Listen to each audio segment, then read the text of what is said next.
Coming up on this week's SITREP, I'm going to be explaining to you how Scotty's marched Remembrance this year, and also it's not too late to show your support. I'm going to be telling you how.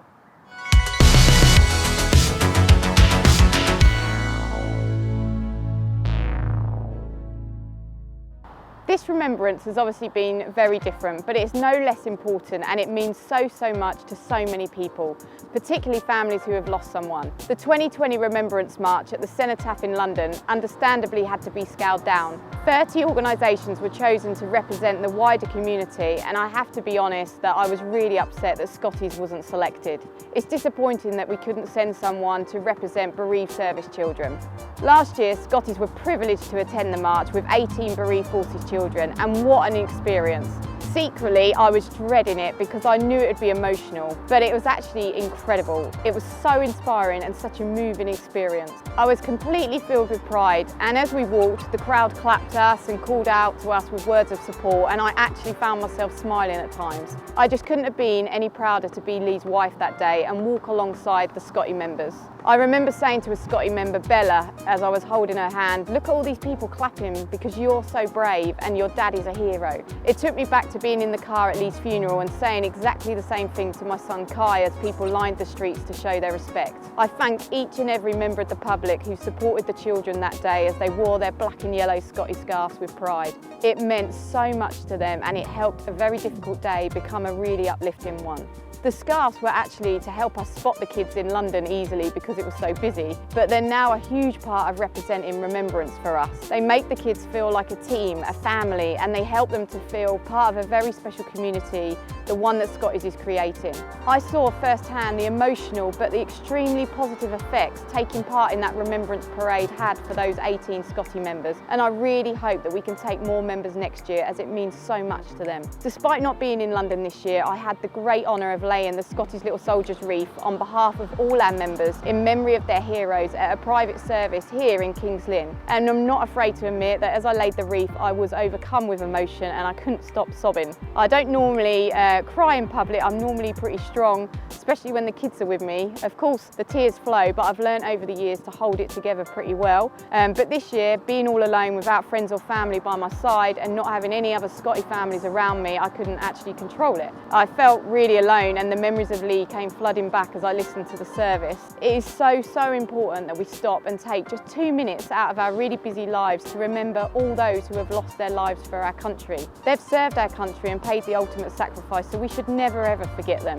Obviously, for our families, Remembrance Day is every day, but when the country stops to remember, it certainly does bring a whole host of emotions, and we all seem to be struggling this year. I think being in lockdown has been particularly hard. Many families feeling very alone, families feeling sad about not being able to attend services if that's what they normally do. Some like to keep really busy and plan to go out and do lots of things, and obviously they've struggled because they haven't been able to do that this year. The families were mostly saying though that the hardest part was not having their friends or families around them. Lots of our families did their 2-minute silence by standing on their doorsteps. Some visited the graves, some attended private services, and some took time just to be as a family and remember in their own unique way. Scotty's have been engaging with our families more and more over the last few months, and especially over the last few weeks. We want to make sure that they feel reassured that they haven't been forgotten no matter what's happening in the world. We created a poster with some suggestions of how they might like to remember this year, and we sent out a link to a downloadable Remembrance poster that many of them are coloured in and displayed with pride in their windows.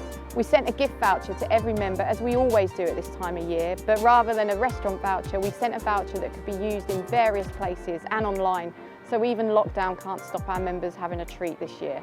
The vouchers went down so well with our families. We had so many lovely messages of thanks. Many of them just loved the feeling of being loved and remembered. For some of our families, this is their first Remembrance without their heroes, so it's particularly hard for them, and I think they were so moved to receive the vouchers, and they were a welcome surprise.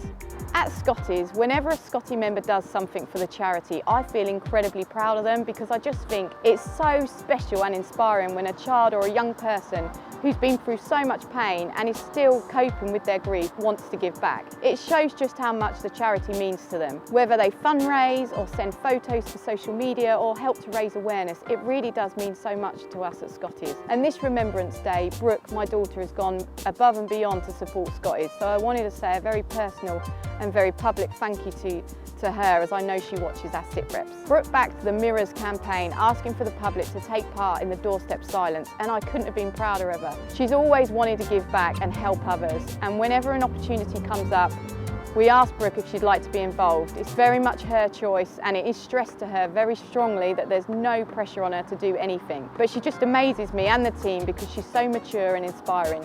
She always just says, "Mum, if it'll help other kids like me and will help Scotties to reach them, then of course I'll do it." She has so much passion for the charity and determination to make sure that every child has the support that she does. She knows there are still children out there that haven't yet heard about Scotties, and she wants to help us to reach them.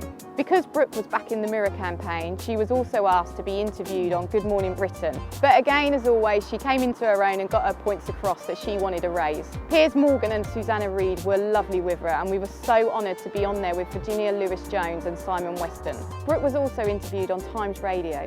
Just amazing work by someone so young. Thank you so much, Brookie. So many of our members show so much courage, but it is important to remember that not all of them are like Brooke. Some of them just want to hide away at this time of year, which is of course fine and understandable. As Scotties, we see every child as an individual with individual needs, and it's important to remember that every child is different and deals with grief and emotions differently. But one thing that is for certain is every child needs support. If you want to show your support to bereaved Forces children at this tough time of year, then it's not too late. Why not donate to our Facebook campaign and buy a hero a pint? It's such a great way to raise a glass in memory of a hero, but also support the children they've left behind. You simply donate via our Facebook page, and you can even add a comment about your hero or leave a photo of them. Some of the tributes and posts on the page are so moving, and I would actually encourage everyone just to take 5 minutes to have a little read. Then maybe you'll want to buy a hero a pint. I'll see you all in a couple of weeks when I'll be giving you another update from Scotties, and we'll be one day away from our virtual fundraising ball, which is so exciting. Don't forget, tickets are on sale now via our web shop, and they're only £15 per household. It's being hosted on Zoom, and it's really simple to join. You'll be sent all the instructions. You can even purchase raffle tickets and a party pack to help get you in the mood. The party packs look ace and even have a limited edition Scotty's Little Soldiers pint glass in them. We only have a few packs left though, so make sure you order yours today. I'll see you all soon. Don't forget, a really good way to help Scotties is to like, comment and share our posts. And don't forget, you can also subscribe to our YouTube channel.